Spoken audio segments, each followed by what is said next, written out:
रसोई में खटपट की आवाज सुनकर ममता की नींद खुल गई। घड़ी देखा तो सुबह के 6 बज रहे थे। उसने बिस्तर से उठने की कोशिश की, पर उठ ना पाए। विवेक ने आंखें मूंदे ही कहा, कहाँ जा रही हो? रात भर तेज बुखार से तप रही थी और सुबह होते तुम्हें काम की चिंता होने लगी। ममता ने धीरे से जवाब दिया, मां जी अकेले नाश्ता बना रही होगी, उनसे इस उम्र में अब काम कहाँ होता है। विवेक ने झुंझला कर कहा, तो तुम जान दे दो बस। अरे ठीक है, थोड़ा आराम कर लो फिर कर लेना। ममता भी जानती थी कि चाहकर भी वो आज बिस्तर से उठ ना पाएगी। पिछले 3 दिनों से उसे दस्त और बुखार लग रहा था, पर कल रात तो जैसे एक एक पल गिनते बिता। वो लाचार सी चुपचाप लेटी रही। शादी के बाद इन 8 वर्षों में शायद ये पहली बार था कि ममता इतने जोरों से बीमार पड़ी हो।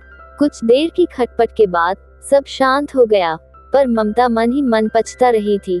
शादी के बाद उसने घर की सारी जिम्मेदारी अपने कंधों पर ले ली। सास माँ को रसोई से छुटकारा मिल गया और अब सारा दिन भजन कीर्तन में बीतने लगा। देवर नंद, सास ससुर सबकी इच्छाओं का ध्यान रखते कब 8 वर्ष बीत गए पता भी न चला। खैर, लड़की का यही तो संसार होता है, सबकी सेवा करना और प्रेम से ससुराल में रहना। ऑफिस जाते वक्त विवेक ने माँ से कहा, माँ, ममता की तबीयत काफी खराब हो गई है। रात भर बुखार से तप रही थी। उसके कमरे में दवाइयाँ रखी है, कुछ खिला देना ताकि वो दवाइयाँ खा सके। माँ ने बड़ी बेरुखी से कहा, तो बहू को उसके मायके छोड़ा और पूरी ठीक हो जाए तो लाना। इस पर विवेक तुनक कर बोला, कैसी बातें कर रही हो माँ? ऐसी हालत में उसे कैसे उसके मायके छोड़ आऊं? लोग क्या कहेंगे? पिछले 2 वर्षों से वो अपने मायके ना जा पा रही है और अब जब वो बीमार है तो उसे मायके छोड़ आऊं? बोलते बोलते वो बाहर निकल गया।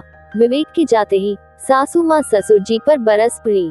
देखो जी, मुझसे ना होगा ये सब। बहू की सेवा का रिवाज हमारे यहाँ नहीं है।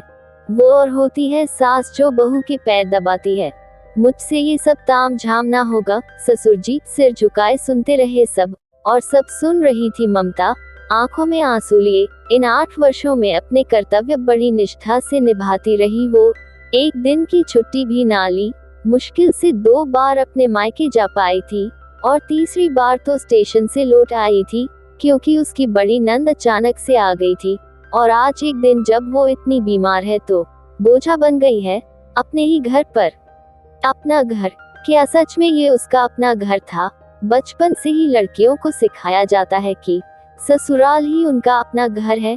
पिता के यहाँ तो वो पराया धन है और ससुराल में वो पराया घर से आई समझी जाती है। पूरी उम्र खुद को साबित करते बीत जाता है। तो लड़की का वास्तविक घर कौन सा है? उसकी जन्मभूमि या कर्मभूमि? शायद इसका उत्तर आज तक नहीं मिला। दोस्तों, ऐसी ही ऑसम कहानियाँ पढ़ने और सुनने के लिए हमारे चैनल ऑसम कहानियाँ को प्लीज लाइक करना और अपने खूबसूरत दोस्तों के साथ शेयर करना और सब्सक्राइब करना। धन्यवाद।